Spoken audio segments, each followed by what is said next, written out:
Okay guys, sa mga naghahanap pala ng Coblight, ito po yung Coblight na ginamit natin. Napakaganda, napakatibay. Talagang tested and proven na to.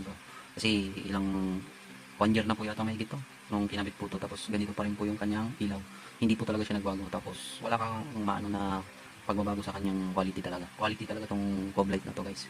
Ito, meron din po tong iba't ibang kulay. Kung makikita nyo sa remote niya, mayroong iba't ibang kulay. Napakarami po. Pero try natin yung isang kulay or ibang kulay nito. Ayan. Try natin yung kulay green po.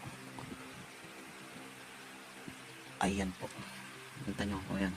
Naging kulay green po yung kulay niyan. Tapos, try natin yung kulay blue. Ayan. Ayan po guys. Nakita nyo naman, napakaganda.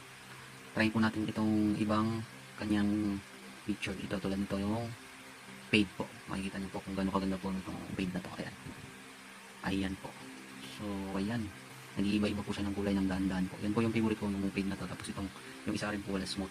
Try natin yung smooth. Ayan po. Mas mabagal po siya ng konti sa fade.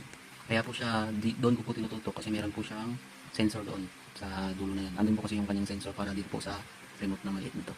Ayan po. So sa mga gusto pong mag-check out, andyan po yung link sa baba.